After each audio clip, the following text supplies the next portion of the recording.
మొన్న ఒక వారం కిందట నేను ఇట్లా క్యాజువల్గా మాట్లాడుకుంటే ఓకేనా మీకు, ప్రియులారా అనాలా? అక్కర్లేదు కదా, మామూలుగా మాట్లాడితే వింటారు కదా. అదే లేదు ప్రియులారా నేను మొన్న చికాగో వెళ్ళి తిని అలా చెప్పాలంటే నేను చాలా దిట్ట దాంట్లో చెప్పమంటారా. మామూలుగా మాట్లాడుకుంటే ఆత్మీయ అనుబంధం ఉంటుంది. సో అందుకు మొన్న అంటే క్రిస్మస్ ప్రోగ్రామ్స్ జరిగే సమయంలో నేను షికాగో వెళ్ళాను. షికాగో వెళ్తే ఒక ఆయన వచ్చి ఇలా చూస్తున్నాడు నన్ను, ఇలా చూస్తున్నాడు. నేనండి ఏంటి సార్, ఏమైంది సార్ అంటే, టీవీలో కనీసం 65 ఏళ్ళు ఉంటాయి నీకు అనుకున్నా అన్నాడు. కొట్టవా కొట్టు అనుకున్నాను.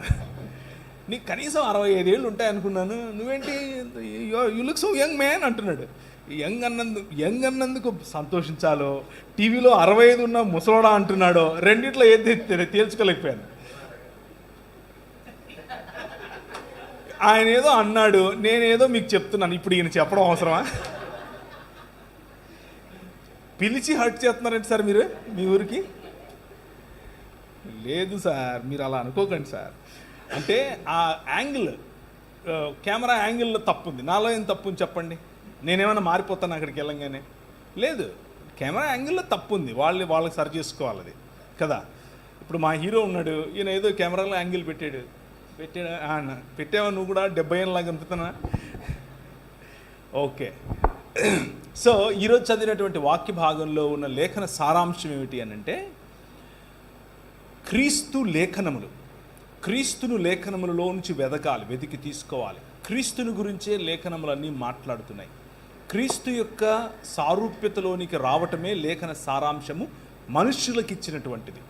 సో ఆ విషయం గురించి ఈరోజు కొద్ది నిమిషాలు నేను మీతో పంచుకోవాలని అనుకుంటున్నాను. అయితే ఒక క్రొత్త కోణం మీ ముందుకు తీసుకొచ్చే ప్రయత్నం చేస్తాను. ఇది క్రొత్త కోణము అని అంటే మరీ క్రొత్త కోణం ఏం కాదు, ముందు నుంచి 1వ శతాబ్దం నుంచి ఉన్న కోణమే. కానీ కొద్ది సంవత్సరాలుగా ఈ కోణాన్ని మర్చిపోయారు ప్రజలు, ముఖ్యంగా క్రైస్తవ నేపథ్యం ఉన్నటువంటి వారు. ఈ కోణం పట్ల నేను చెప్పబోయేటటువంటి ఈ కోణాన్ని ఎక్కువగా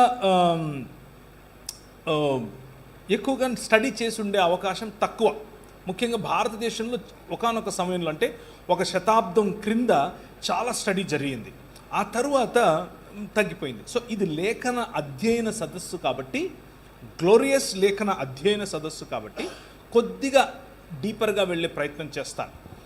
కొద్దిగా డీపర్గా వెళ్ళే సమయంలో మీరు కనుక ఆవులిస్తే నాకు అర్థమైపోతుంది, ఓకే మనం గంట కొట్టేస్తున్నాం ఇక్కడ అనేసి. మళ్ళీ మామూలుగా మీరు పాపులు, నేను పరిశుద్ధుడిని, నేను పాపిని, మీరు పరిశుద్ధులు, ఈ బాణీకి వచ్చేస్తాను. మళ్ళీ అంత రెగ్యులర్ బాణీకి వచ్చేస్తాను, ఓకేనా?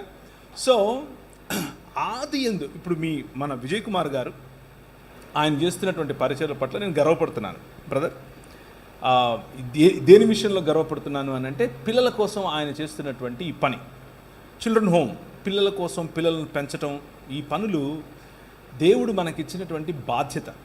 దేవుడు లేకపోతే క్రైస్తవ సంఘం మాత్రమే చేయగలిగినటువంటి ఒక విశిష్టమైన బాధ్యత.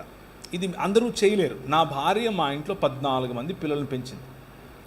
నాకు 2 ఆడపిల్లలు, వాళ్ళతో పాటు మిగిలిన 12 మంది కలుపుకుంటే మా ఇంట్లో 14 మంది.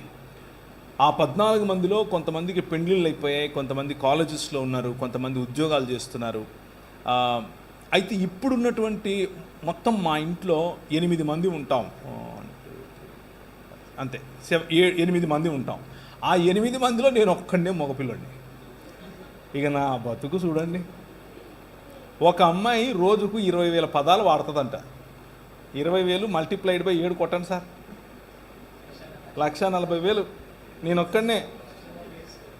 నేనొక్కడే అలా కూడా బతుకున్నాను అని అంటే చూడండి, అర్థం చేసుకోండి ఈ పరిచర్యలో ఉన్న గొప్పతనం. సో విజయ్ కుమార్ గారు అలా అనేక లక్షల పదాలు రోజుకు వినాలని, పిల్లలతో చక్కగా బ్రతకాలని. ఇంకో విషయం తెలుసా, కష్టపడి పనిచేసి అంటే నాకు ఒక చిన్న కంపెనీ ఉంది, ఒక చిన్న వ్యాపారం ఉంది. ఆ వ్యాపారంలో ఒక 50 మంది ఎంప్లాయీస్ ఉన్నారు నాకు. ఆ 50 మంది ఎంప్లాయీస్ మధ్యలో నేను పనిచేస్తాను. దాన్ని బిజినెస్ యాజ్ ఎ మిషన్ అని పిలుస్తాం. అంటే వ్యాపారాన్ని పరిచర్యగా చేయటం. అంటే మనకు మామూలుగా రెగ్యులర్గా కనిపించే మోడల్ ఏంటంటే పరిచర్యని వ్యాపారంగా చేయటం.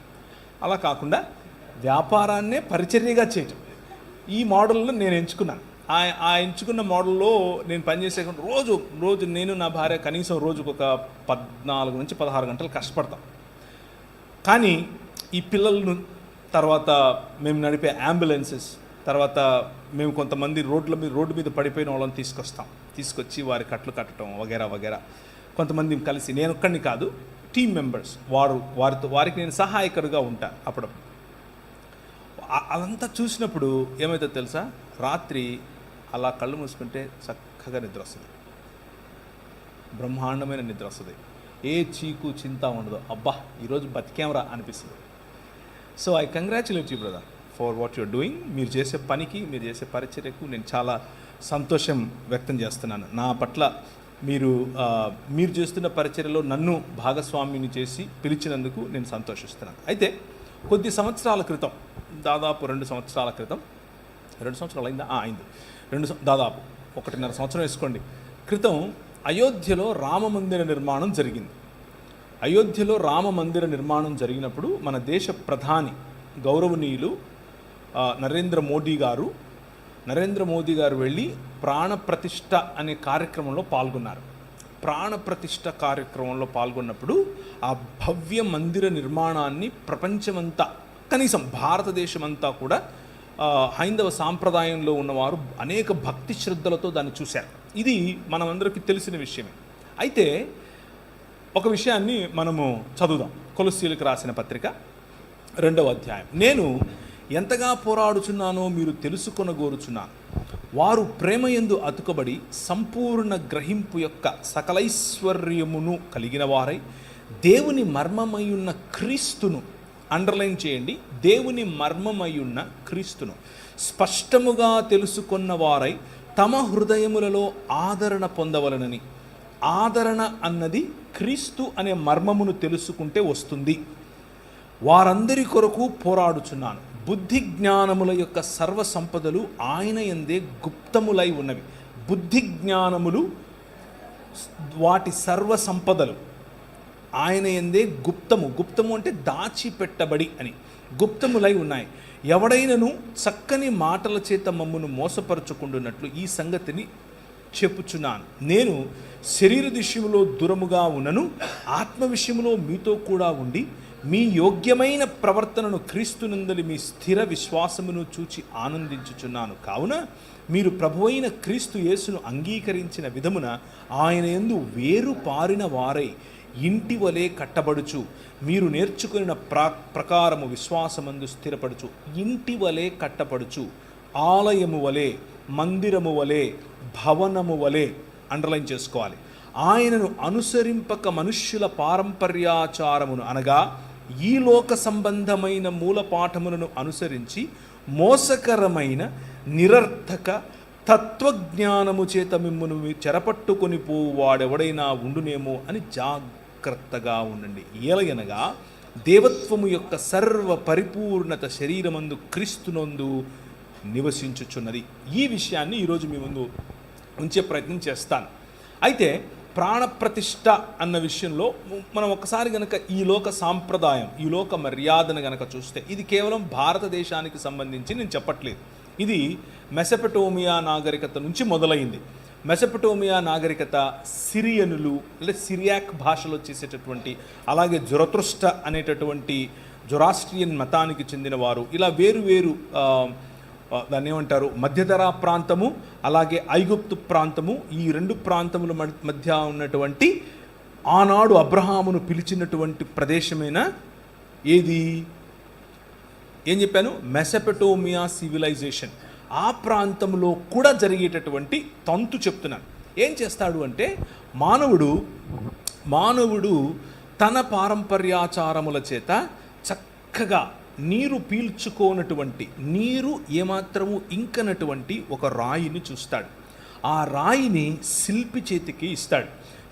ముఖ్యంగా ఎవరు ఈ పని చేస్తారు అనంటే, ఫలానా సమస్య ఉంది, ఆ సమస్యకు తగిన దేవీ దేవతలను మనము కనుగొనాలి ఇప్పుడు అని అనుకున్నప్పుడు, వారిని పుట్టించాలి అని అనుకున్నప్పుడు, నేను వాడే పదాలను కొంచెం జాగ్రత్తగా వినండి, పుట్టించాలి అని అనుకున్నప్పుడు రాజు లేకపోతే అధికారి చేసేటటువంటి ప్రకటన, రండి అని పిలిస్తే అప్పుడు శిల్పి వచ్చి మంచి రాయి చూస్తాడు, నీరు ఇంకనటువంటి రాయి.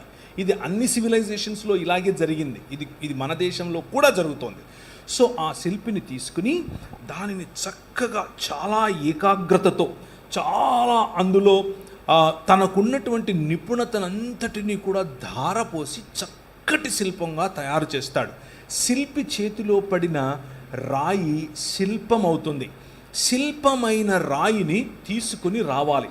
తీసుకుని వచ్చి ఆలయము అనేటటువంటి ఒక ప్రదేశం, ఆలయం అనంటే ఆ ఆలయానికి శిల్పము ఉంచి ప్రాణప్రతిష్ఠ చేయనంత వరకు అది ఆలయం కాదు, అది కేవలము ఒక భవనం అంతే. ఆ భవనములోనికి, ఆ భవనము బయట ప్రాంగణాన్ని మన భాషలో చెప్పాలి అని అంటే వారి వారి వారి భాషా పదములు వాడడం వల్ల పెద్ద లాభం లేదు. మన భాషలో చెప్పాలి అని అంటే యాగభూమి అనొచ్చు, యాగం చేసేటటువంటి, లేదా హోమభూమి అనొచ్చు, హోమం చేసేటటువంటి ఒక ప్రదేశం. ఆలయానికి ఆలయ ప్రాంగణంలోనే ఉన్నటువంటి ఒక ప్రదేశం. ఆ ప్రదేశానికి తీసుకుని వస్తారు. తీసుకుని వచ్చి అక్కడ నీళ్లు నిలువ ఉన్నటువంటి చోట ఈ శిల్పాన్ని, శిల్పి చేతిలో చెక్కబడినటువంటి అందమైన ఈ ఆకారాన్ని శిలా లేకపోతే ఆధారశిలగా ఉన్నటువంటి, ఉదాహరణకు స్త్రీ అయితే పురుషుడు ఆధారశిలగా ఉంటాడు, పురుషుని యొక్క శిల్పం అయితే స్త్రీ ఆధారశిలగా ఉండే ఒక శిలను ఉంచి దానిని నీళ్ళలో ఉంచుతారు. కనీసము 3 దినాలు, అంటే వాషింగ్ అని పిలుస్తారు. చిన్నప్పుడు ఒక బాలుడు లేకపోతే ఒక బాలిక పుట్టినప్పుడు మనం ఏ విధంగా అయితే ఒక ఇంట్లో పుట్టిన వారిని నోరు కడగటం, కళ్ళు కడగటం, నోరు కడుగుతారా కడగరా? కడుగుతారు. ఎందుకు? అమ్మ కడుపులో ఉన్నప్పుడు ఆ ఫ్లూయిడ్స్ ఆ చిన్నవాడి పిల్లల నోట్లోకి వెళుతుంది కాబట్టి నోరు కడుగటం, కళ్ళు కడగటం, చెవులు కడగటం వగైరా వగైరా చేస్తాం. అలాగే సాంస్కృతికంగా మనిషి కూడా తను కన్నటువంటి, తను సృజించుకుంటున్నటువంటి తన చేతి పని అయిన శిల్పాన్ని నీటిలో ఉంచి దాన్ని శుద్ధీకరిస్తాడు. శుద్ధీకరించిన తరువాత 7 రకాలైనటువంటి అవయవ నిర్మాణం, లేకపోతే 7 రకాలైనటువంటి ఏం చెప్పాలి, శరీరములో ఉండాల్సిన అవయవములను అందులో ప్రతిష్ఠ చేస్తాడు. 7 రకాలు: చర్మము, తర్వాత చూడగలగటం, వినగలగటం, పంచేంద్రియాలు అంటారు కదా, పంచేంద్రియ ప్రతిష్ఠ అని కూడా పిలవచ్చు.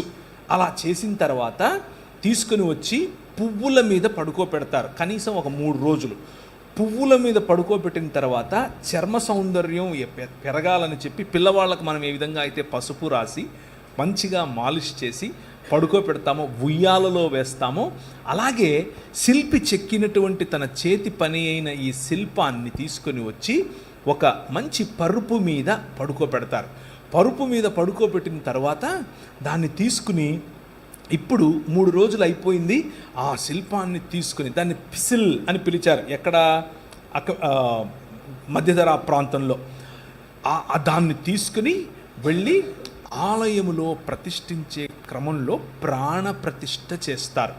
ప్రాణప్రతిష్ఠ చేసినప్పుడు వారి చెవులలో, అంటే దానికంటే ముందు కన్నులకు మైనం పూసి కన్నులు తెరవకుండా ఉంచినటువంటి ఆ శిల్పానికి కన్నులు తెరిచే క్రమంలో ఆవును కానీ లేకపోతే పోసినటువంటి ధాన్యాన్ని కానీ చూపిస్తారు. ఎందుకు అనంటే ఆ కన్నులు తెరిచినటువంటి తేజోమయమైన లేదా తేజస్సు కలిగినటువంటి దేవుని యొక్క ఆవాహనాన్ని మనం పట్టుకోలేము, మనం దాన్ని గమనించలేము అన్న భయంతో. ఇదంతా కూడా మనుష్యులు చేస్తున్నటువంటిది. దీన్ని తీసుకుని వెళ్ళి ఒక ఆలయంలో ఉంచి అప్పుడు ప్రాణప్రతిష్ఠగా దాన్ని మంత్రోచ్చరణ చేసినప్పుడు అందులోనికి జీవం, అందులోనికి ప్రాణం అనగా ఉచ్ఛ్వాస నిశ్వాసలు, అలాగే చూపులో ఉన్నటువంటి తేజస్సు వగైరా వగైరాలు వచ్చాయి అని నమ్మి దానిని అర్చకులు వారి యొక్క మంత్రోచ్చరణ చేత అర్చన చేయటం, పూజలు చేయటం మొదలు పెడతారు. ఇది అన్ని సంస్కృతులలో కూడా, ముఖ్యంగా మధ్యధరా ప్రాంతము మరియు మెసొపటోమియా ప్రాంతం నుంచి వచ్చినటువంటి అన్ని సంస్కృతులలో జరిగే తంతు ఇదే. అక్కడక్కడ మంత్రోచ్చరణ వేరుంటుంది, మంత్రాలు వేరే ఉంటాయి, పద్ధతులు వేరే ఉంటాయి, కానీ ఓవరాల్గా జరిగేటటువంటి తంతు అయితే ఇదే. ఎందుకు ఇదంతా చెప్తున్నావు, మాకు లేఖనం చెప్పడానికి కదా పిలిచాను అని అనుకుంటున్నారా? Now you open Genesis chapter 1. ఇప్పుడు ఆదికాండం 1వ అధ్యాయాన్ని చూడండి. ఈ లోక మర్యాదకు దేవుని మర్యాదకు ఉన్నటువంటి తేడా. దేవుడు, మీరు చదివిందే, ఎప్పుడూ చదువుతూ వచ్చిందే, నేను కొత్తగా చెప్పేదేమీ కాదు, మీరు ఇంటికి వెళ్ళిన తర్వాత కూడా దాన్ని బేరీజు వేసుకుని చదివే ప్రయత్నం చేయండి. దేవుడు తను ఒక మందిర నిర్మాణం చేశాడు. భూమి ఆకాశములు అనేటటువంటి తన నివాస యోగ్యమైనటువంటి ఒక ఆలయ నిర్మాణం చేశాడు.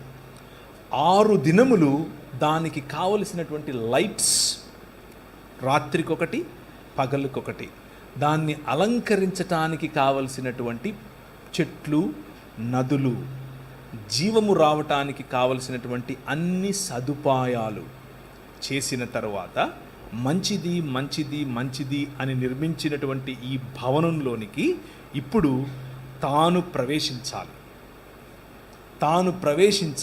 కానీ ఆయన ఏం చేశాడు అనంటే, తన చేత్తో మట్టిని తీసుకుని మనిషిగా చేసి శుద్ధీకరించి తన జీవమును లేకపోతే జీవవాయువును ఊదాడు. ఊదినప్పుడు ప్రాణప్రతిష్ఠ జరిగింది. ప్రాణప్రతిష్ఠ జరిగినటువంటి మనిషి ఇప్పుడు దేవుని స్వరూపము మరియు దేవుని పోలిక. దేవుని స్వరూపము, దేవుని పోలిక అయినటువంటి మనిషి భూమి ఆకాశములు అనే మందిరములో ఆయన ఉంచి ఈ మందిరమును నువ్వు ఎక్స్టెండ్ చెయ్యనన్నాడు. ఈ మందిరములో నేను ఏర్పరచినటువంటి కుశలత, నేను ఏర్పరచినటువంటి ఆర్డర్, క్రమము, ఆ క్రమమును ఫలింపచేయి, అభివృద్ధి చెందించు, విస్తరింపచేయి, భూమిని నిండించు, దానిని లోబర్చుకుని ఏలు అని చెప్పాడు. నాకు ప్రతినిధివి నీవు, నా మూర్తివి నీవు, నా ప్రతిబింబానివి నీవు, నా ఇమేజ్ నువ్వు అని దేవుడు చెప్పాడు. ఇది దేవుని భావజాలం.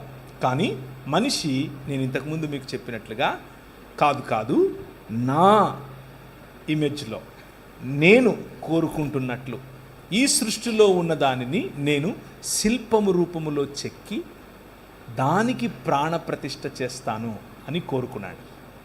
The exact opposite of what God did is what men are doing.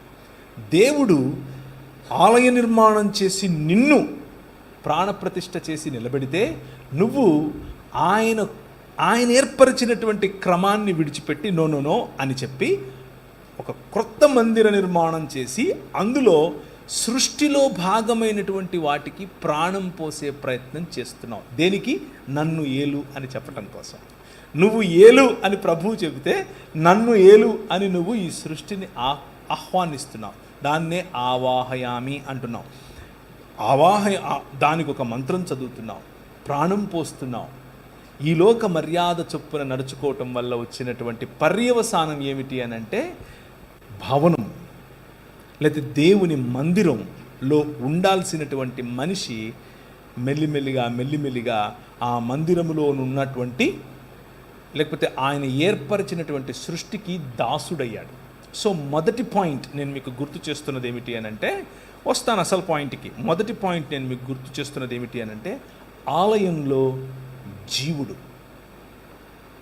ఆయన నిర్మించినటువంటి భూమి ఆకాశములనే ఆలయంలో జీవుడు. 7వ దినమున ఆయన, కొంతమంది సోదరులు అడుగుతూ ఉంటారు, మీ దేవుడు ఏంటి అలసిపోయాడా, రెస్ట్ తీసుకుంటున్నాడు, 7వ దినమున విశ్రమించాడా అని అంటారు. విశ్రమించటం అనంటే 7వ దినమున ఆయన భూమి ఆకాశములను కలిపే విధముగా తన సింహాసనమును వేసుకొని కూర్చోవటం.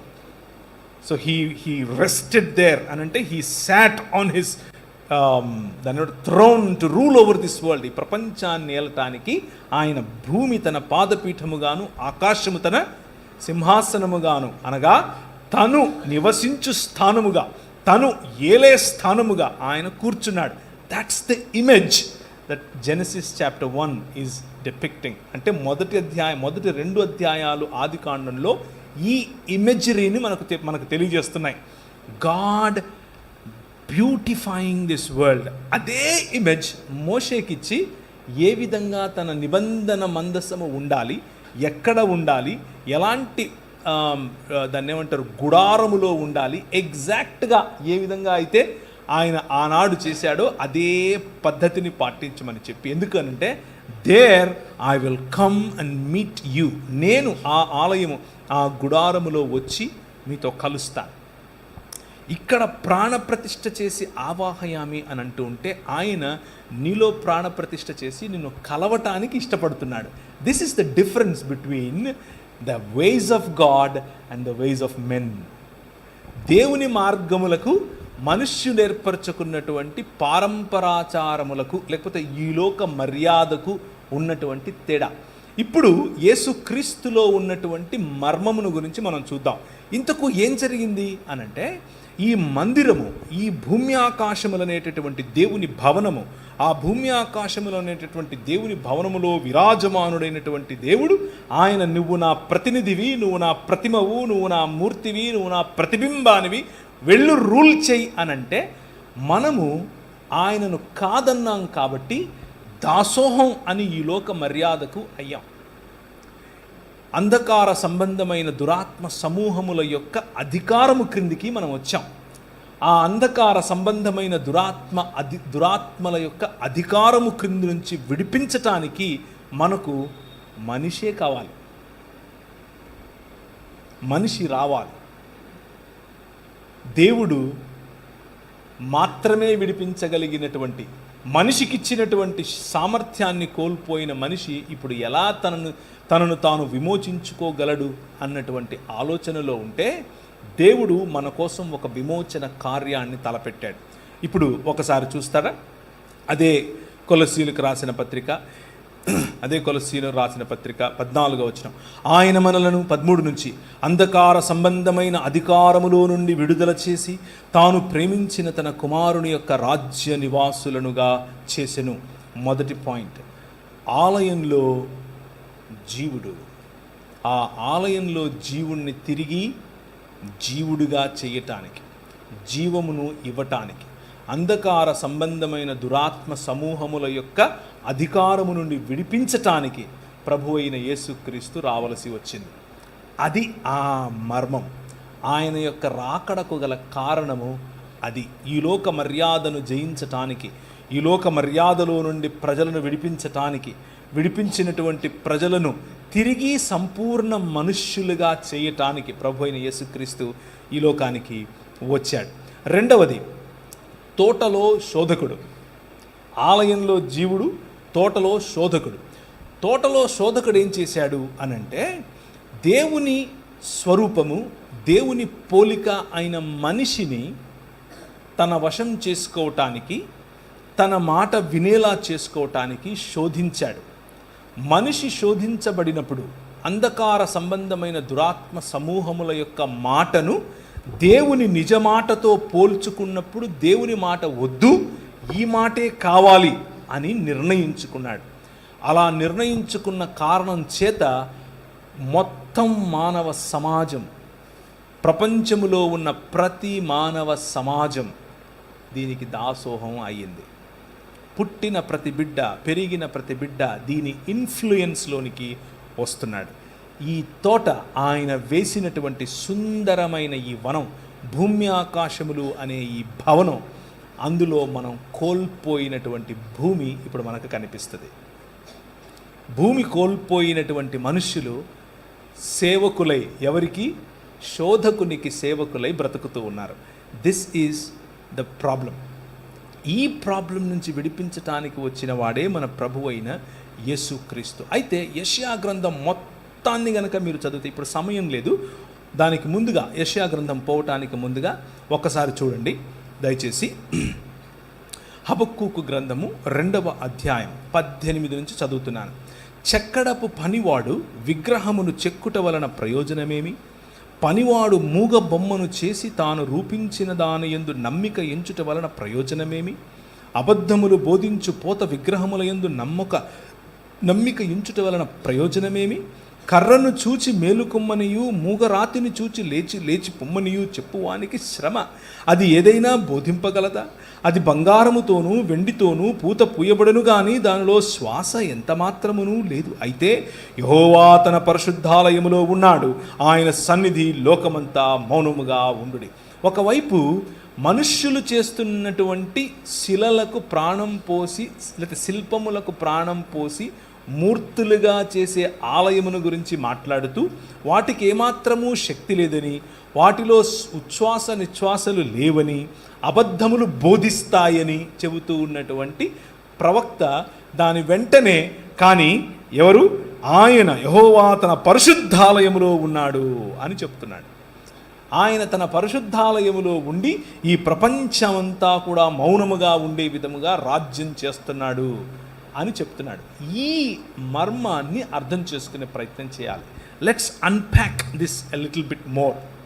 ఆ అన్ప్యాకింగ్ క్రమంలో మీకు గుర్తుంచుకోవాల్సినటువంటి విషయం ఏమిటి అనంటే, క్రీస్తు యొక్క రాకడ ఈ అంధకార సంబంధమైన దురాత్మ సమూహముల యొక్క అధికారం నుంచి విడిపించటం ఒకటైతే, రెండవదిగా శోధకుడిని అందరి ముందు నువ్వు మూగోడివి, నువ్వు చెవిటోడివి, నువ్వు చేతకానోడివి, నువ్వు నా ప్రజల మీద అధికారం లేనోడివి అని నిరూపించటం కోసం వచ్చాడు. ఆయన శిలువ రక్తము చేత ప్రజలను తన తండ్రితో సంధి చేస్తూ ఈ లోక సంబంధమైనటువంటి అధికారములన్నిటినీ శిలువ మీద బాహాటంగా వాటి యొక్క ఓటమిని ప్రదర్శించాడు. That is what Jesus is doing. యేసుక్రీస్తు చేస్తున్నది అది. భూమి ఆకాశముల యొక్క కలయిక, తిరిగి ఆలయం యొక్క నిర్మాణం, తిరిగి దేవుని సన్నిధి యొక్క నిర్మాణం, తిరిగి దేవుడు వచ్చి యథావిధిగా మనుష్యుల మధ్య నివాసము చేసేటటువంటి ఒక ప్రణాళిక. ఆ ప్రణాళిక యేసు క్రీస్తు అనేటటువంటి ఈ మర్మం. ఏలయనగా ఆకాశమందున్నవి భూమి యందున్నవి దృశ్యమైనవి కానీ అదృశ్యమైనవి కానీ, సింహాసనములు, ప్రభుత్వములు, ప్రధానులు, అధికారులు సర్వము ఆయన యందు సృజింపబడెను. సర్వము ఆయన ద్వారా, ఆయనను బట్టి సృజింపబడెను. ఆయన అన్నింటికంటే ముందున్నవాడు, ఆయనే సమస్తమునకు ఆధారభూతుడు. ఆయన యందు సర్వ సంపూర్ణత నివసింపవలెననియు ఆయన శిలువ రక్తము చేత సంధి చేసి ఆయన ద్వారా సమస్తమును, అంటే అవి భూలోకమందున్నవైనను పరలోకమందున్నవైనను వాటన్నిటినీ ఆయన ద్వారా తనతో సమాధానపరచుకునవలనని తండ్రి అభీష్టమాయను. ఇది ప్రణాళిక. ప్రభు అయిన యేసు క్రీస్తులో ఉన్న మర్మం ఏమిటి అని అంటే, నేను చచ్చిపోతాను పరలోకం పోతాను కాదు, అది మతం. ప్రభు అయిన యేసు క్రీస్తులో ఉన్న మర్మం ఏమిటి అని అంటే, unity of heavens and earth, భూమి ఆకాశముల కలయిక, అధికారములన్నీ తిరిగి ఆయన చేతిలోనికి రావటం, రాజ్యములన్నీ తిరిగి ఆయన రాజ్యముగా మారటం, శోధకుడి యొక్క మూతి పళ్ళు రాలగొట్టడం. అందరూ అనుకున్నారు, ఏంటి ఊగులాడెత్తున్నాడు పైన, నువ్వు కాపాడుకోలేవా అని ఒకడు అంటున్నాడు, నువ్వు దిగిరా అని ఒకడు అంటున్నాడు, ఒకడేమో పక్కలో పొడిచి చచ్చిపోయాడో లేదో చూస్తున్నాడు. కానీ ఆయన అంత భయంకరమైనటువంటి శోధన, అంత భయంకరమైనటువంటి వయలెన్స్, మనిషి ఏర్పరచుకున్నటువంటి విగ్రహములు, మనిషి ఏర్పరచుకున్నటువంటి లోక మర్యాద. విగ్రహము అనంటే నేను ఉదయం మొదట్లో నేను చెప్పినట్లుగా నీరు పీల్చుకోనటువంటి రాయి, దానిని చక్కగా చెక్కినటువంటి శిల్పి, ఇది మాత్రమే కాదు. మనిషి చాలా చక్కగా ఏర్పరచుకున్నటువంటి కులం, చాలా జాగ్రత్తగా తయారు చేసుకున్నటువంటి మతం, చాలా పొదుపుతో సంపాదించుకునేటటువంటి ధనం, ఇలాంటి అనేక భావజాలాలు మనిషి పైన ఏలుతున్నాయి. ఈ భావజాలాల నుంచి విడిపించటం, మనిషిని మనిషితోనూ మనిషిని దేవునితోనూ కలపటం. ఈ క్రైస్తవ లోకంలో ఎంతమంది ఈరోజు విగ్రహారాధనలో ఉన్నారో చెబితే మీరు మీకు అసలు అర్థం కాదు. విగ్రహారాధన అని అంటే వెళ్ళి రాయి ముందో రప్ప ముందో తలంచటం కాదు, అవి బొమ్మలు. బొమ్మకు విగ్రహానికి ఉన్న తేడా ఏమిటి అని అంటే ప్రతి విగ్రహము వెనుక ఒక భావజాలం ఉంటుంది. ఆ భావజాలం మనిషి పైన రాజ్యం చేస్తుంది. కానీ మనిషే దేవుడు ప్రాణప్రతిష్ఠ చేసినటువంటి ఆయన ప్రతిబింబం అనే భావజాలం నుంచి మనం వస్తున్నాం. ఈ భావజాలానికి ఆ భావజాలానికి పడదు. అది మనం అర్థం చేసుకోవాలి. అలా అర్థం చేసుకోకపోతే మెల్లిమెల్లిగా మనకు తెలియకనే ఈ లోక మర్యాదలోనికి జారిపోతాం. ఇది విగ్రహము కాదులే అని అనుకుంటూనే విగ్రహాన్ని మన నెత్తిన పెట్టుకుంటాం. దీన్ని తాకడమో దీన్ని చేయడమో వల్ల ఏమో కాదులే అని అనుకుంటూనే ఈ లోక మర్యాద మన పైన తాండవం చేస్తుంది. అలా తాండవం చేసినప్పుడు సాంస్కృతికంగా ఉన్నాములే అని అనుకుంటూ అటువైపు వెళుతూనే మన జీవితాలను సర్వనాశనం చేసుకుంటాం. జాగ్రత్త. తోటలో శోధకుడు చాలా శక్తివంతుడు. నీకు తెలియని రీతిగా నీ దగ్గరికి వస్తాడు. ఆలయంలో ఉన్న జీవుడు ఆయన ప్రతిబింబం, ఆయన యొక్క ప్రతిమ మరియు ఆయన యొక్క ప్రతినిధి అని దేవుడు చెబుతూ ఉంటే, తోటలో ఉన్న శోధకుడు నీ ప్రతిబింబంగా నీకు దేవుణ్ణి చేసుకో, నువ్వు ఏర్పరచుకున్నటువంటి నీ సిస్టంలో మనుషులను నువ్వు రాజ్యం చెయ్యి అని చెప్తాడు. స్త్రీ పైన పురుషుణ్ణి రాజ్యం చేయిస్తాడు, పురుషుని పైన స్త్రీని రాజ్యం చేయిస్తాడు, కులం చేత రాజ్యం చేయిస్తాడు, ధనం చేత రాజ్యం చేయిస్తాడు. ఏదో ఒక రకంగా కట్లలో కట్టి పడేయటమే వాడికి ఉన్నటువంటి శోధకుడికి, తోటలో ఉన్న శోధకుడికి ఉన్నటువంటి ప్రధాన లక్ష్యం. ఏదో ఒక రకంగా సంకెళ్ళు బిగించటమే వాడి ప్రధాన లక్ష్యం. అలా సంకెళ్ళు బిగించే క్రమంలో నీకు ఇచ్చినటువంటి కొద్దిపాటి అధికారంలో, పిలాతు అన్నట్లుగా, నీకు ఒక విషయం తెలుసా, నేను అనుకుంటే నిన్ను ఫ్రీ చేస్తానంటే ప్రభు ఇలా చూసి అన్నాడు, క్యా బాత్ కర్ రే జీ తుమ్, ఏం మాట్లాడుతున్నావు నువ్వు, నేను ఇస్తే తప్ప నీకు ఎక్కడి నుంచి వస్తుంది అధికారం. తెలిసి తెలియనటువంటి మాటలతోనే మీ దగ్గరకు వచ్చి ఏం నేర్పుతాడు అనంటే, నా దగ్గర అధికారం ఉంది, అది నేను మీకు ఇచ్చే ప్రయత్నం నేను మీకు ఇస్తాను. దాన్ని ఎలా ఇస్తాను అనంటే, మీ తోటి వాళ్ళ కట్లు విప్పడానికి కూడా మీరు మీ దగ్గర అధికారం ఉంటుంది అని చెప్తారు. కానీ రండి వారి కట్లు విప్పుదుము అని భూరాజులు ఒకరితో ఒకరు మాట్లాడుకుంటున్నారు. ఎక్కడ? 2వ కీర్తనలు 2 కదా. అన్య జనులు ఎలా అల్లరి చేయుచున్నారు, రండి వారి కట్లు విప్పుదుము అని భూరాజులు తమలో తాము మాట్లాడుకుంటున్నారు. ద సిస్టమ్స్ మ్యాన్ క్రియేటెడ్, మనుష్యుడు ఏర్పరచుకున్నటువంటి వ్యవస్థలలో మనిషి ఇరుక్కుపోయి మనుష్యులకు విమోచన ఆ మనుష్యులు ఏర్పరచుకున్నటువంటి సిస్టంలో ఉంది అని అనుకుంటున్నారు. అది ఒక విగ్రహం. మనుష్యుల విమోచన మనుష్యులు ఏర్పరచుకున్నటువంటి మెడికల్ సిస్టంలో ఉందనుకున్నారు. అది ఒక విగ్రహం.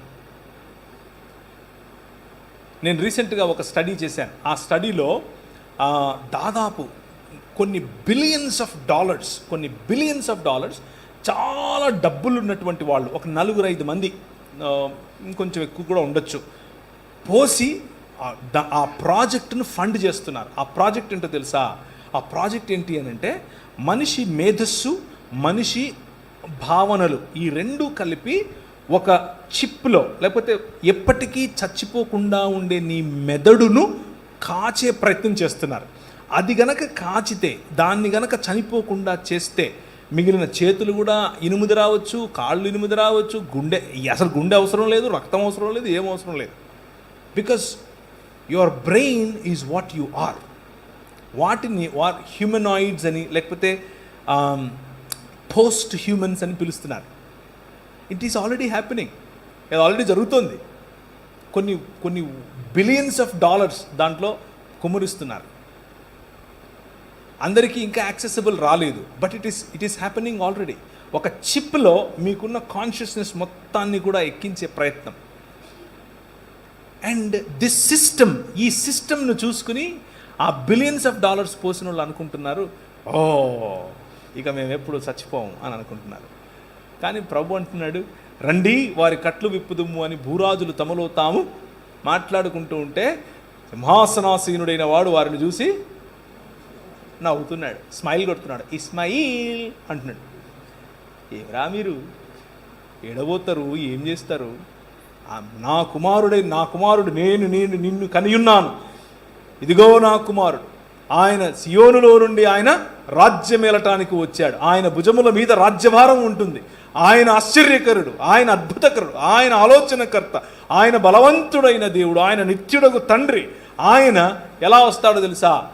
సేవకుడై వస్తాడు. ఇప్పుడు మూడవ మాట, ఆలయంలో జీవుడు పోయే క్రమంలో ఆ నశించిపోవటానికి గల కారణం తోటలో ఉన్న శోధకుడు. అయితే ఈ లోకములో నిజమైన మానవుడు రావాలి. లోకంలో నిజమైన మానవుడు, క్రీస్తు మర్మమును గురించి మనం మాట్లాడుకుంటూ ఉన్నప్పుడు మనం మొదటిగా దేవుడు చేసినటువంటి మనిషి దేవుని స్వరూపమందు దేవుని పోలిక చొప్పున తన ప్రతిబింబంగా, తన ప్రతిమగా, తన ప్రతినిధిగా ఉన్నాడు అని అనుకుంటే ఈ మనిషి దారి తప్పాడు. కానీ ప్రభు అయిన యేసు క్రీస్తు 2000 సంవత్సరాల క్రితం పురాతన కాలము మొదలుకొని శాశ్వత కాలము తన ప్రత్యక్షతలు చూపిస్తూ వస్తూ ఉన్నటువంటి దేవుడు, మామూలు వాడు కాదు, దేవుడు నిజమైన మనిషిగా మన మధ్యకు వచ్చాడు. నిజమైన మనిషిగా, ఆ నిజమైన మనిషి ఈ లోకంలో రావాలి. ఈ లోకంలో వచ్చినటువంటి ఆ నిజమైన మనిషికి ఉన్నటువంటి ప్రధాన లక్ష్యం ఏంటో తెలుసా? మిమ్మల్ని ఇక్కడ నుంచి తీసేసి ఇంకేదో గ్రహానికి తీసుకెళ్ళటం కాదు, మిమ్మల్ని ఇక్కడ నుంచి తీసుకెళ్ళిపోయి ఇంకెక్కడో వేరే లోకంలో పెట్టడం కాదు. నో, ఆకాశములు యెహోవా వశము, భూమిని ఆయన నరులకు ఇచ్చాడు. భూమిని ఆయన నరులకు ఇచ్చాడు. 115వ అధ్యాయం 115వ కీర్తన 16వ వచనం, ఇంటికి వెళ్ళి చదువుకోండి. సో ఇచ్చినటువంటి ఈ భూమిని, మంచిదని చెప్పినటువంటి ఈ భూమిని, నా నివాస స్థలము అని చెప్పినటువంటి ఈ భూమిని ఆయన క్రొత్తాకాశము క్రొత్త భూమిగా మరల్చటానికి, తన శరీరమందు మరణాన్ని చంపటానికి నిజమైన మానవుడిగా ప్రభు అయిన యేసుక్రీస్తు ఈ లోకానికి వేంచేశాడు. That is the beauty of Christian thought. క్రైస్తవ జీవన విధానానికి ఉన్నటువంటి ప్రధానమైన లేదా అందమైన, మీ మరెక్కడా దొరకనటువంటి, కేవలము ఇక్కడే దొరికేటటువంటి 66 పుస్తకాలు ఉన్నటువంటి మీ బైబిల్ గ్రంథంలో మాత్రమే దొరికేటటువంటి థాట్ ఏమిటి అని అంటే, మనిషి మతాన్ని కడతాడు, దేవుడు మనిషిని కడతాడు. మనిషి మతాన్ని కడతాడు. మతం నిన్ను చంపుతుంది, మతం నిన్ను విభజిస్తుంది. అది క్రైస్తవ మతమైనా సరే. మతం చిచ్చు పెడుతుంది, మతం జలసీ ఇస్తుంది, మతం అవతలి వాడికంటే నిన్ను గొప్పగా నీకు పంపు కొడుతుంది. ఎందుకు అనంటే, తోటలో శోధకుడు ఉపయోగించే ప్రధానమైన వెపన్ మతం. కానీ దేవుడు మనిషిని చేస్తాడు. ఆయన నిర్మించినటువంటి ప్రధానమైన వ్యవస్థ ఏమిటి ఈ ప్రపంచంలో అనంటే, మనిషి. In the image of God, దేవుని యొక్క స్వరూపము, దేవుని యొక్క పోలికలో ఉన్నటువంటి మనిషి. యెషయా గ్రంథం మొదటి 39 అధ్యాయాలు ఈ తోటలో శోధకుడి చేత పతనావస్థలో ఉన్నటువంటి ఆలయంలో ఉన్న జీవుని గురించి మాట్లాడుతుంది. మొదటి 39 అధ్యాయాలు. 40వ అధ్యాయం నుంచి ఆఖరి అధ్యాయం వరకు లోకములోనికి రాబోతున్నటువంటి, లేదా లోకములోనికి వచ్చినటువంటి, అప్పటికింకా రాలేదు కాబట్టి రాబోతున్నటువంటి నిజమైన మానవుడి గురించి మాట్లాడుతుంది. ఈ నిజమైన మానవుడు దేవుడు ఏర్పరచుకున్నటువంటి రాజ్య నిర్మాణకుడు. ఈ నిజమైన మానవుడు ఇశ్రాయేలుకు ప్రతినిధి. ఈ నిజమైన మానవుడు సర్వలోకమునకు ప్రతినిధి. ఈ నిజమైన మానవుడు సర్వ మానవాళికి ప్రతినిధి. ఇశ్రాయేలును నిజమైన రాజ్యముగా చేయటం ఈయనే చేస్తాడు. ఇశ్రాయేలుగా ఈయనే పిలువబడతాడు. ఇశ్రాయేలు చేయాల్సినటువంటి లోకమునకు వెలుగునిచ్చేటటువంటి పనిని ఈయనే చేస్తాడు. ఈయన చేసి ప్రపంచములను ఆకర్షిస్తాడు. ఖమ్ అని చెప్తాడు. జకర్యా గ్రంథం 2వ అధ్యాయం 8 నుంచి అవుతారన్న, 8 నుంచి. జకర్యా గ్రంథం, సైన్యములకు అధిపతియగు యెహోవా సెలవిచ్చినదేమనగా, మిమ్మును ముట్టినవాడు తన కనుగుడ్డును ముట్టినవాడని, మిమ్మును దోచుకొనిన వారికి అన్య జనుల యొద్దకు ఆయన నన్ను పంపినాడు. ఎవరు మాట్లాడుతున్నారు? ఎవరు మాట్లాడుతున్నారు? ఆయన మాట్లాడేది. ఓకే, మరి పంపింది ఎవరు? ఆయన నన్ను పంపాడు అంటే ఎవరు? ఆలోచించండి, ముందు చదవండి ఇంకా. ఓకే, ఇంకా నేను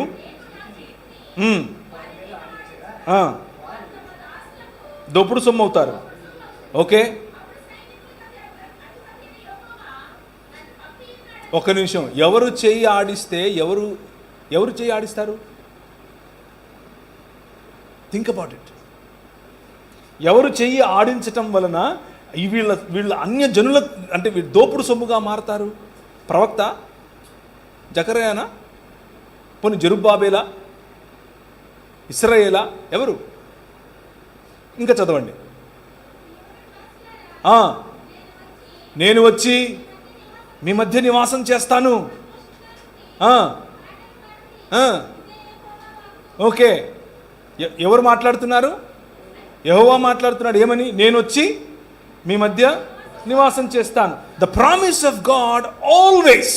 మొత్తం బైబిల్ గ్రంథంలో దేవుడు చేసినటువంటి ప్రధానమైన ప్రామిస్, వాగ్దానం ఏమిటి అని అంటే, I will come and dwell among you. నేను వచ్చి మీ మధ్య నివాసం చేస్తాను. మిమ్మల్ని తీసుకొని ఎక్కడికో పోతాను కాదు, నేను వచ్చి మీ మధ్య నివాసం చేస్తాను. అబ్రహాముకి ఇచ్చింది ఇదే, నోవహుకు చెప్పింది ఇదే, ఇశ్రాయేలుకు చెప్పింది ఇదే, మోషేకి చెప్పింది ఇదే, ప్రవక్తలకు చెప్పింది ఇదే, ప్రభు అయిన యేసు క్రీస్తులో జరిగింది ఇదే. కంటిన్యూ.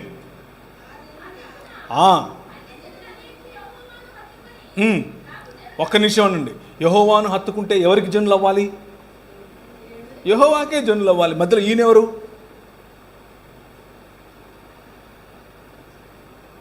మధ్యలో ఈయనెవరండి? సరే చదవండి. ఆ దినమున అనేకులు అన్య జనులు యెహోవాను హత్తుకుని నాకు జనులు అవుదురు, నేను మీ మధ్య నివాసము చేదును. అప్పుడు ఒక్క నిమిషం ఉండండి. ఎవరు పంపుతున్నారు? యెహోవా పంపుతున్నాడా? ఓకే, అది పక్కన ఫైనల్. అది ఫైనల్. నెక్స్ట్ వచనం చదవండి.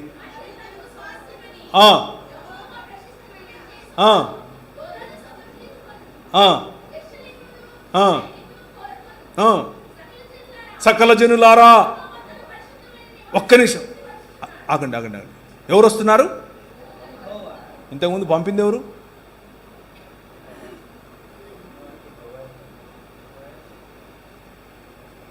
యెహోవా పంపాడు. మీకు అర్థమవుతుందా? The deeper truth lying here. క్రీస్తు అనే మర్మం ఏమిటి అని అంటే, ఆయన యెహోవాగా పిలువబడినటువంటి వాడు, యెహోవా పంపగా వచ్చినటువంటి యెహోవా దేవుడు. యెహోవా పంపగా వచ్చినటువంటి తన పరిశుద్ధాలయమును విడిచి భూమి ఆకాశములు అనేటటువంటి ఆయన చేసినటువంటి మందిరములో తన నివాసమును ఏర్పరచుకోవటానికి వచ్చేటటువంటి సకల జనులారా సంతోషించండి, ఉల్లసించండి, ఇశ్రాయేలు నీ భాగ్యం ఎంత గొప్పది అని చెప్పటానికి ఆది యందు వాక్యముగా, ఆది యందు వాక్యమై, ఆది యందు దేవుడై, దేవుని వద్ద ఉన్నటువంటి వాక్యము కృపాసత్య సంపూర్ణుడిగా మన మధ్య ఏమేసింది? డేరా వేసెను. వాసం అంటే స్కెనియా అన్న పదం వాడారు. మీరు స్కెనియా బస్సులు చూసారా? ఆర్టీసీ బస్సులు, ఏపీఎస్ఆర్టీసీ స్కెనియా అని రాసుంటాయి. స్కెనియా అంటే టెంట్ అని అర్థం, గ్రీక్ పదం అది. ఆయన మన మధ్య గుడారము వేసెను. That is who Christ is. అది క్రీస్తు అంటే. మనం చేసుకునే బుడిగల్లో ఉంటాడంటారేంటి మీరు? రాయి తీసుకొని వచ్చి ఇది దేవుడు అంటారేంటి మీరు? నీళ్ళల్లో పెట్టి కడుగుతారు పిల్లోడిని పుట్టినట్టు. ఆయన మిమ్మల్ని శుద్ధి చేశాడు. మీరేదో పంచేంద్రియాలు పెడతానంటున్నారు. ఆయన మీకు ఏమిచ్చాడు? పంచేంద్రియములు ఇచ్చాడు. ఆయన మీకు బుద్ధినిచ్చాడు, తెలివినిచ్చాడు. మీరు తీసుకొచ్చి పూల మీద పడుకోబెడతారంటే మన స్కిన్ తాకి చూడండి ఎలా ఉంటుందో. మీరేం తెచ్చి మళ్ళీ కళ్ళకు మైనం పెట్టడం ఏంటి, తీయటం ఏంటి? ఆయన ఏం చేశాడు? లోకమునకు వెలుగై నీకు వెలుగునిచ్చాడు. నువ్వు కళ్ళు తెరిస్తే ఆయన వెలుగు కనిపిస్తుంది. ఇక్కడి నుంచి వచ్చే వెలుగు చూడలేనంతది అది కాదు, అది లోక మర్యాద. ఆయన ఇచ్చే వెలుగు లేనిదే నువ్వు చూడలేవు. కూర్చున్నటువంటి వారికి నేను ఇచ్చే పిలుపు. Is there anybody sitting here? ఎవరైనా ఇక్కడ కూర్చొని ఉన్నారా ఈ రాజుతో పరిచయం లేని వాళ్ళు? యెహోవా పంపగా వచ్చినటువంటి యెహోవాతో పరిచయం లేని వాళ్ళు మతంలో ఉన్నారు, చర్చికి వస్తున్నారు, ఊదిబత్తీలు టెంకాయలు లేవు, అవన్నీ ఓకే, బాగానే ఉంది. కానీ ఈ క్రీస్తుతో దేవుని యొక్క బుద్ధి జ్ఞానముల సకలైశ్వర్యములు ఇమిడి ఉన్నటువంటి దేవత్వము యొక్క సర్వ సంపూర్ణత శరీరమందు నివసిస్తున్నటువంటి క్రీస్తు, the image of God, true image of God, నిజమైన దేవుని యొక్క నిజమైన ప్రతిబింబం, నిజమైన ప్రతినిధి, నిజమైన ప్రతిమ. నిన్ను అలాగే చేశాడు. నువ్వేమన్నావు? ఊరుకో, నాకు ఇది కావాలన్నావు, పోయావు. కానీ ఇంకొక ఆయన వచ్చాడు, నిజమైన ప్రతినిధి, నిజమైన మనిషి. క్రైస్తవం అనేది ఎక్కడికో ఇంకేదో ఏదేదో చేసేది కాదు. క్రైస్తవం అనేది మనిషిని నిజమైన మనిషిగా మార్చే మార్గం. అందుకే క్రీస్తు వచ్చాడు. That is the beauty of Christianity. క్రైస్తవం యొక్క ప్రధాన లక్ష్యం ఏమిటి అని అంటే to bring humans back to their original self. పాపము అన్న పదానికి నిర్వచనం ఏమిటి అని అంటే హమర్తీయ అన్న పదం వాడారు గ్రీకులో. హమర్తీయ అనంటే మిస్సింగ్ ద మార్క్, గురి కోల్పోవటం. దీని గురేంటి? నేను మాట్లాడితే దాని గురేంటి? దీని శబ్దాన్ని పట్టుకొని మీకు వినిపించేది. దీని గురేంటి? నన్ను చూపించటం, అంటే నన్ను రికార్డ్ చేయటం. దీని గురేంటి? అది చూసేదాన్ని దీనిలో కనిపించాలి. మనిషి గురేంటి? మనిషిగా బతకాలి, మనిషిగా బతకాలి. ఆయన రంగరించి పోసిన మైక్గా ఉండాలి. నా ఉద్దేశం అది. కెమెరాగా ఉండాలి. కెమెరా నేను మైక్ పని చేస్తానంటే కుదరదు. మనిషి చేసింది అదే. మనిషి నువ్వు మనిషిగా ఉండరా అంటే లేదు నేను పశువును అవుతాను అన్నాడు. ఎలుగుబంటిని తీసుకొచ్చి దేవుడు అన్నాడు. ఏనుగు నా దేవుడు అంటాడు. తొండ మీద వచ్చి కూర్చొని పాటలు పాడతాడు. పులిని చూసి దేవుడు అంటాడు. సాటి మనిషిని చూసి దేవుడు అంటాడు. అరే నువ్వు మనిషిరా బాబు అని అంటే లేదు నేను దేవుడిని అవుతానంటాడు. అటు దేవుడు కాలేదు, ఇటు మనిషి కాలేకపోయాడు. అదే సమస్య. దాన్నే పాపం అంటారు. Very simple. Bible talks about sociological issues లాగా, అంటే సమాజానికి సంబంధించినటువంటి కోణాన్ని మీ ముందుకు తీసుకొస్తున్నా. మనిషి ఆ విధంగా బ్రతకలేకపోయాడు కాబట్టే మనుష్యత్వం కోల్పోయాడు. దేవుడిచ్చినటువంటి మహిమను కోల్పోవటం అని అంటే చావు తెచ్చుకోవటం, చచ్చిపోవటం. ఈ సృష్టిని ఏలాల్సినటువంటి వాడు సృష్టిలో ఉన్నటువంటి లాస్, సృష్టిలో ఉన్నటువంటి ఈ సృష్టిలో ఆయన ఏర్పరిచినటువంటి నియమాలకు బానిసయ్యాడు మనిషి. కానీ నీటి మీద నడిచేవాడు, అలలపైన నడిచిన ఈ లాస్ పనిచేయవు ఈ నిజమైన మనిషి పైన. He walks on the water. యాక్చువల్గా మనము తిరిగి ఆయన మహిమలోనికి ప్రవేశించినప్పుడు గొళ్ళెం పెడితే లోపలికి వచ్చేస్తాడు ఆయన. వచ్చాడా లేదా సార్? తిరిగి లేచినప్పుడు when you kill the death, నువ్వు ఈ మరణాన్ని చంపి బయటకు వచ్చినప్పుడు ఈ లాస్ నీ మీద పనిచేయవు. You gonna have a different body ఈ శరీరం ఉంటుంది. నువ్వు నన్ను గుర్తుపడతావు. ఈయన బట్టలు వేసుకుని మా దగ్గరికి వచ్చాడు, మా ఊరికి ప్రవీణ్ విడిపోయాడు, గుర్తుపడతావు నన్ను. నేను నిన్ను చూస్తాను, వాళ్ళ బాగున్నావా, నిన్ను చూశాను. We will see each other, we will know each other. You can touch me, I can touch you. క్రైస్తవం అనేది it's a practical way of life, a realistic way of life, a realistic way that exists forever. ఎప్పటికీ ఉండేటటువంటి శరీరం, ఎప్పటికీ చనిపోయినటువంటి మనిషి, నిజమైన మనిషి. అది ఓన్లీ థియరీ కాదు. ఆయన ఎప్పుడో వచ్చాడంట, వచ్చాడట, కాదు. అందరి ముందు అందరూ చూస్తూ ఉండగా క్రీస్తు అనే ఈ మర్మము చావును చంపి బయటకు వచ్చింది 3 దినములైన తరువాత. హోషేయ గ్రంథం 6వ అధ్యాయం 3వ వచనం. 1-2 చదవండి. హోషేయ 6:1-2.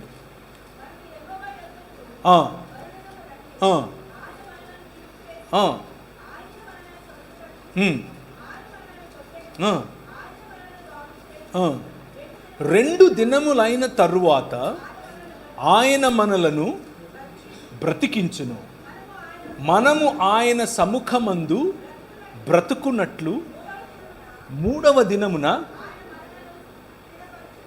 ఎవరండి 2 దినములైన తర్వాత బ్రతికింది? మూడవ దినమున ఇంకెప్పుడూ చావనటువంటి జీవితాన్ని ఎవరండి తీసుకొచ్చింది? You understand what I'm saying? ఇశ్రాయేలు అది క్లెయిమ్ చేస్తోంది. ఇశ్రాయేలు అంటున్నాడు. హోషే గ్రంథకర్త ఏం చెప్తున్నాడంటే, ఇశ్రాయేలుతో మనం ఆయన వైపు తిరుగుదాం రండి, 2 దినాలు అయిన తర్వాత ఆయన మనల్ని బ్రతికిస్తాడు. ఎందుకంటే మనం ఇప్పుడు చెరలో ఉన్నాం, చెరలో ఉన్నటువంటి సావడమే, కానీ ఆయన బ్రతికిస్తాడు. మూడవ దినమున ఆయన సముఖమందు బ్రతుకున్నట్లు, ఎప్పటికీ ఆయన సముఖమందు బ్రతికేటటువంటి ఒక జీవితాన్ని ఇశ్రాయేలు కోరుకుంటే, ఇశ్రాయేలు చేత కాకపోతే ఇశ్రాయేలు ప్రతినిధి ప్రభు అయిన యేసు క్రీస్తు వచ్చాడు. He killed the death. మరణం అనేటటువంటి ఈ లోక పారంపర్యాచాల కారణం చేత ప్రభువును తిరస్కరించడం వల్ల మనం తెచ్చుకున్నటువంటి మరణం అనే ముళ్ళు, మరణమా నీ ముల్లెక్కడా అని పిలవటానికి ఆయన మరణాన్ని ఆలింగనం చేసుకొని విరిచిపారేశాడు. That is what Christ has done. అది యేసుక్రీస్తు చేసినటువంటి పని. ఇప్పుడు మార్గం సుగమం, మీ ఎదుట మార్గం సుగమం. మీరు మతంలో, క్రైస్తవ మతంలో బైబిల్ చదవటం, ప్రార్థన చేయటం ఇవన్నీ ఓకే, కానీ ఈ మార్గం తెలుసా మీకు? ఆయన చూపించిన ఈ మార్గం మరణాన్ని చంపే మార్గం, శత్రువును గెలిచే మార్గం, ప్రేమతో పగవాడి అక్కడెక్కడ వెళ్తూ ఉంటే పరిగెత్తుకుని పోయి అనా నేనే అని ఆలింగనం చేసుకోవటం, అవతలోడు దూషిస్తూ ఉంటే, తిడుతూ ఉంటే వాడిని నవ్వుతూ చూసి గాడ్ బ్లెస్ యూ బ్రదర్ అని అంటే వాడి నెత్తి మీద నిప్పులు పోసినట్టు ఉంటుంది. Do you know this way? మీకు ఈ మార్గం, దేవుని మార్గం అర్థమవుతుందా? That is your call. అది మీ పిలుపు. క్రైస్తవ సంఘం కేవలం భక్తి లేకపోతే భజన చేసుకుని ఒకానొక రోజు చచ్చిపోవడానికి మనం ఇక్కడ లేము.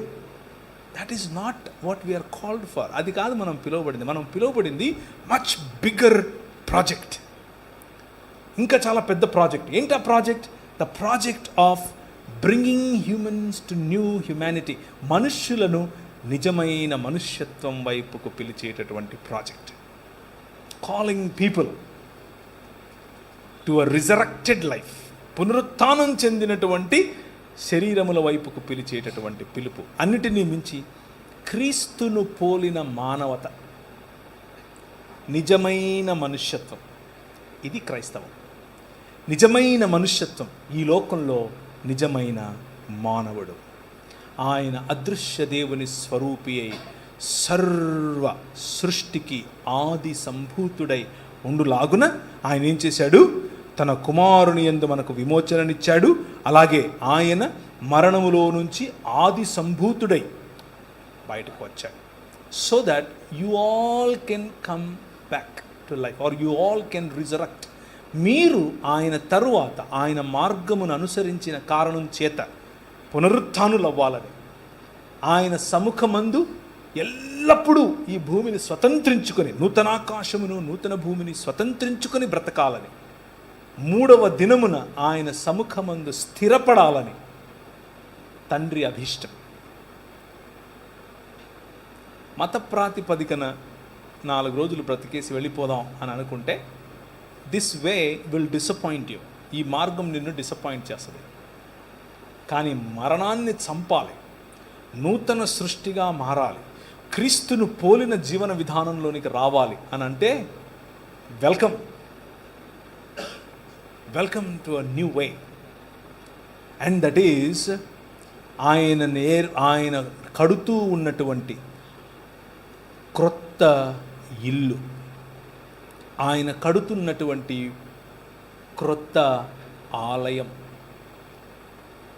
ఏ చేతి సహాయము లేకుండా తీయబడినటువంటి రాయి, ఆధారశిల, ఇంతింతై మహాపర్వతమై ప్రపంచమంతటా వ్యాపించే ఆధారశిల. ఆ ఆధారశిల పైన నిజమైన మానవుడు యేసు క్రీస్తు మీ హృదయముల యందు ప్రతిష్ఠ చేస్తే మీ హృదయముల యందు ఆయనను ప్రతిష్ఠించుకుంటే బ్రతుకుతారు. You will live.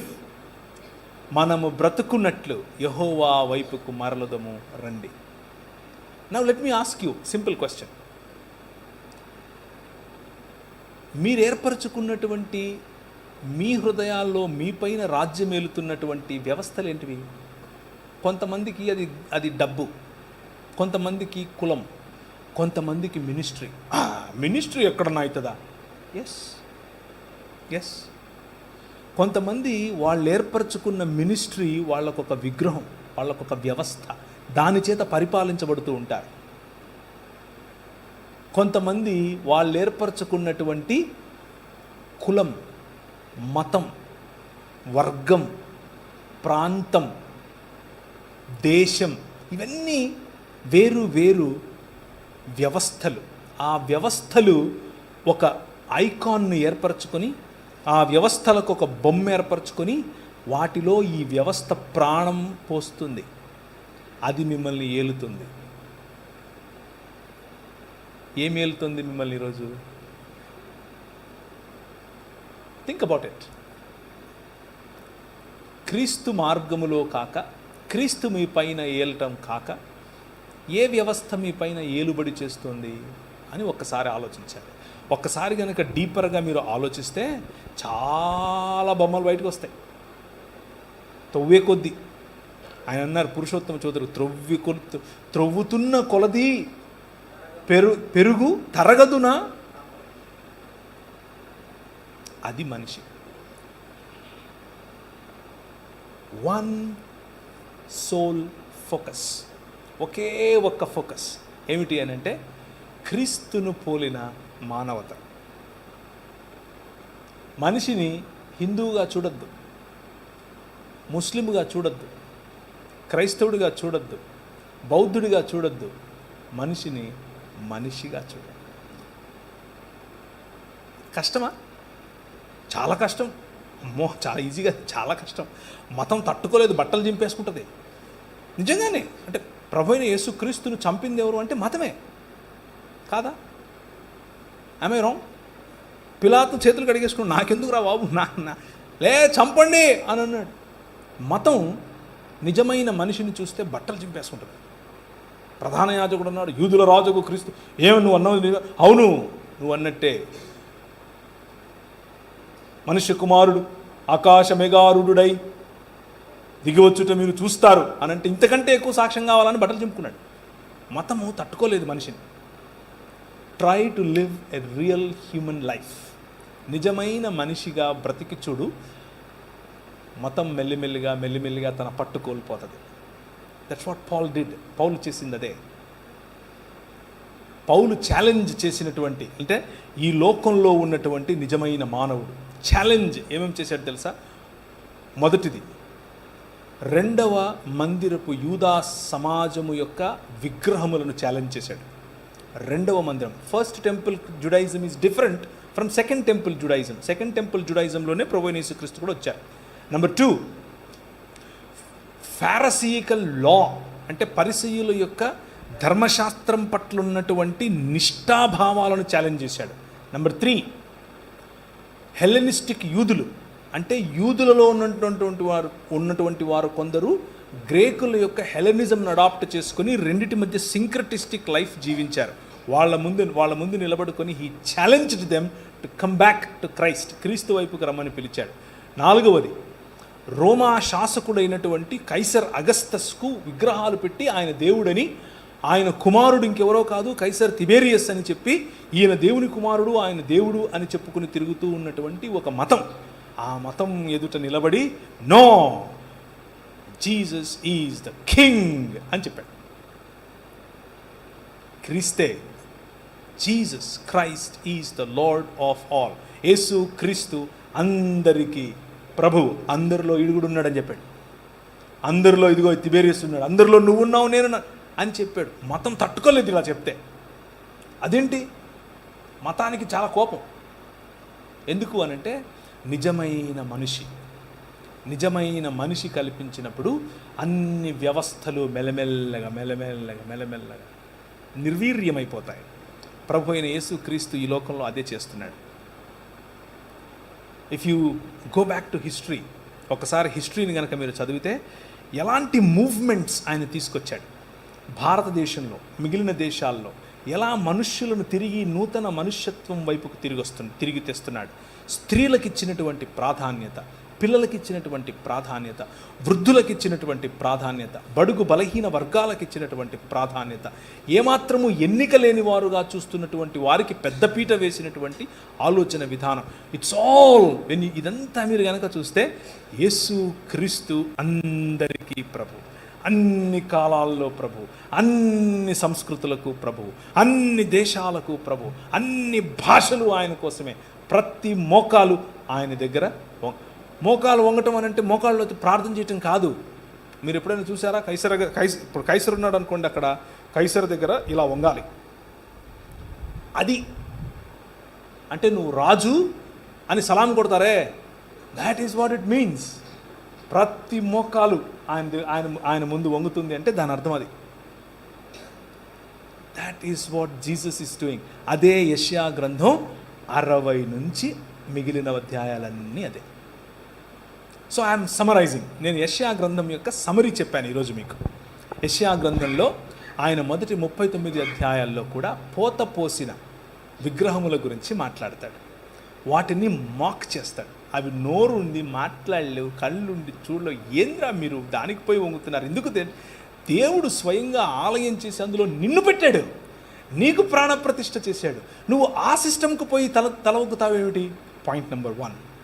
నెంబర్ 2, అలా ఒకటానికి గల కారణం ఈ లోక మర్యాద అయినటువంటి తోటలో ఉండే శోధకుడు మిమ్మల్ని అల్యూర్ చేస్తున్నాడు, ఆకర్షిస్తున్నాడు. ధనంతో, కులంతో, మతంతో, రూపంతో, అందంతో, రంగుతో, భాషతో విభజించే పని చేస్తున్నాడు. కానీ వాడికి అల్యూరు అవ్వకండి, ఎందుకంటే వాడు అధికారం ఇస్తానంటాడు, వాడి దగ్గర లేదు. ప్రభు అయిన యేసుక్రీస్తును కూడా ఇలాగే అన్నాడు.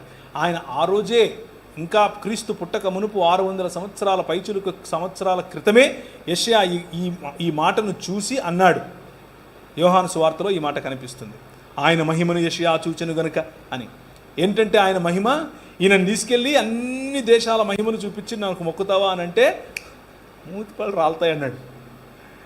That is the real human being. నిజమైన మనిషి. మనిషిగా చేసిన ఆ ప్రతినిధి, ఆ ప్రతిమ, ఆ ప్రతిబింబం ఆ పని చేయలేకపోయాడు. నిజమైన మనిషిగా వచ్చినటువంటి ఈ ప్రతిమ, ఈ ప్రతినిధి, ఈ ప్రతిబింబం మనిషికి, దేవునికి ఇద్దరికీ కూడా ఒకే ఒక్క మధ్యవర్తి ప్రభు అయిన యేసు క్రీస్తు. హీ డిడ్ ఇట్ ఆల్ చేశాడు. ఇప్పుడు మీరే ఆయన ఇల్లు, మీరే ఆయన భవనం, మీరే ఆయన ఆలయం. మన పల్లెటూళ్ళు, మన గ్రామాలు, మన మండళ్ళు, మన ఊళ్ళు మధ్యలో ఆలయం, చుట్టూ జీవన విధానం ఉంటుంది. ప్రభువు మిమ్మల్ని ఆ ఆలయంగా చూస్తున్నాడు. మధ్యలో మీ మధ్యకు వచ్చి ఆయన నివాసం చేయటం ఆయనకి ఇష్టం. అదే క్రైస్తవ జీవన విధానం. తలలుంచుకుంటే ప్రార్థించుకుందాం.